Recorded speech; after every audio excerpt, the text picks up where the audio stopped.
So I don't get what's going on with Ricky Starks. Now it does feel important for me to say that I have no right to know. This is between AEW and their employee.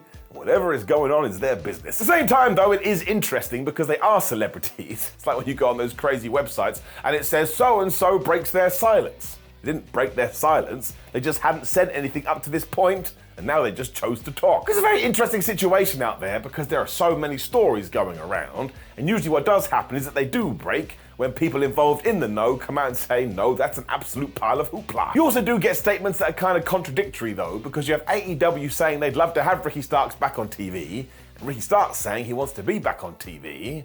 So why the flub isn't he on TV? Also, this early on in the video, I also want to point out that whatever AEW or Starks chooses to do is the right thing, because they have to follow their own heart. But also, if you want to have a bit of fun for a YouTube video, maybe this all ends with WWE finding their next Cody Rhodes. Why? Here's why.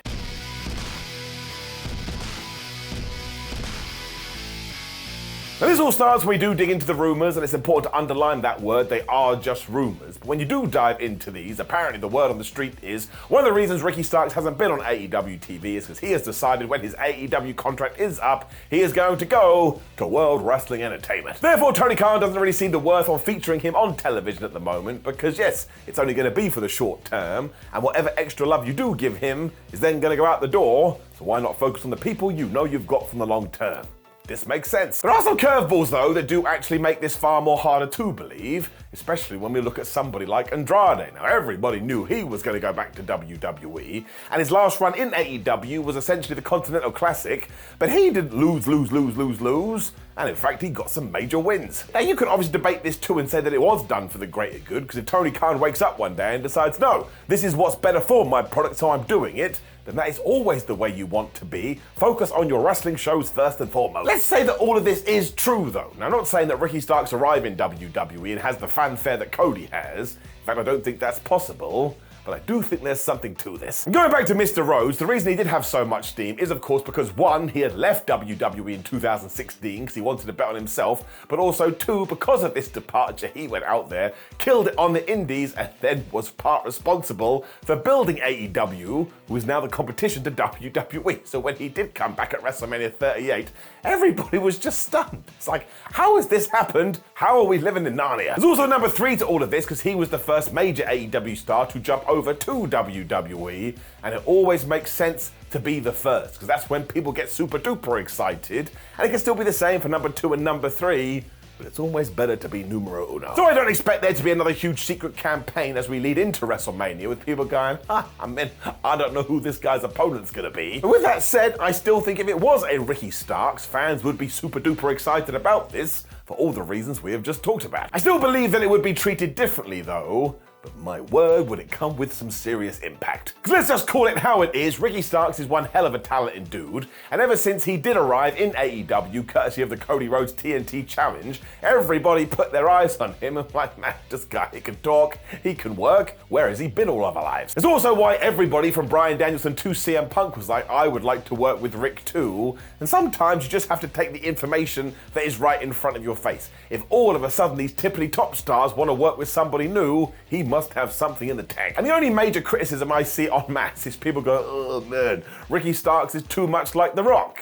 When my brain and body processes that, I'm a bit like, yeah, what a terrible thing to be compared to one of the biggest stars that wrestling and Hollywood has ever seen.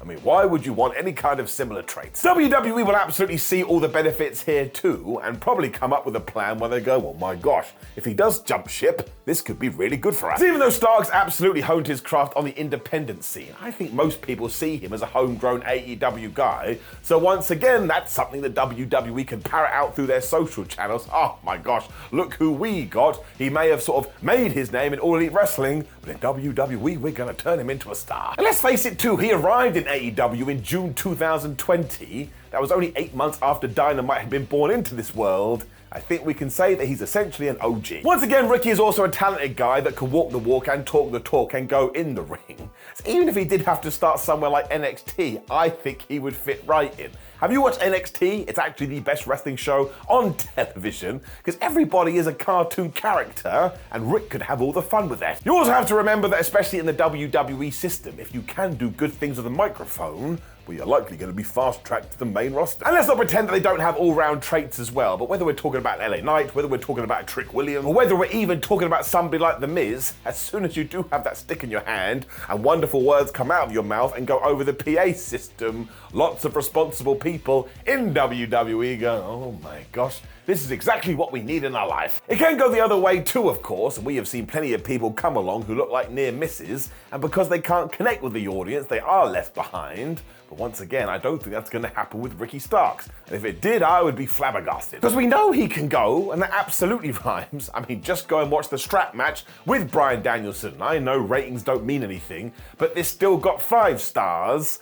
And when you do a search on social media, most people absolutely loved it. I just think that if you sold this right, you could subtly do a wink, wink, nudge, nudge, and be like, look who we got. I suppose you could say in many ways this would be the male version of Jade Cargill. I could see that, and it would be true. You can once again spin the narrative. AEW weren't able to hold on to these guys because they all wanted to come to the quote-unquote big league. I really don't even think it would be that bad if Starks did go through NXT first, because right now it kind of feels like more popular than ever, and it's just a great way to introduce you to that audience. And also, you build up a massive CV under the WWE umbrella, so when it is time to be on Raw or SmackDown, if they want to make a mega video package about you and go, oh my gosh, get excited, they totally can. Like, you couldn't do it with Cody Rhodes for obvious reasons, but when it comes to Rick, he could probably have 2 reveals. Because it starts with the, oh my gosh, look who's in the crowd, the NXT pay-per-view premium live event, and then you get to the Raw Rumble, and number 17, I'm just making things up here, and who comes out a surprise entrant?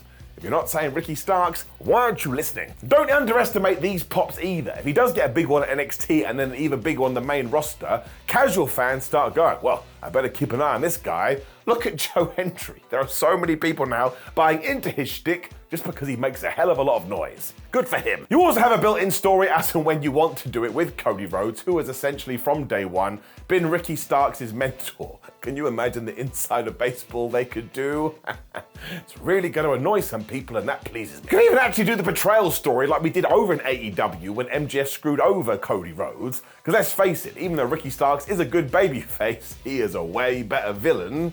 I mean, when he wants to be an asshole, he really can. Also, if one of his early stories, or even later stories, is attacking and taking out the American Nightmare, well, you haven't got to worry about anything else. He is going to rocket off to the moon. I think the real plus is that lately WWE has made it very clear that if you do come in with the right attitude and you have the right talent, they're absolutely going to put the machine behind you. There's no AEW stink or anything like that, which actually was another problem with one so-called WCW. Because if you jumped across from there, Vince McMahon would go, man, you got that World Championship Wrestling stink on you. You have to go round the houses before you were considered a WWE guy. And I can tell you in 2024, that is stupid. And as always, like I've always said, any wrestler can choose to apply their craft whenever the hell they do want to do it, because they are humans at the end of the day.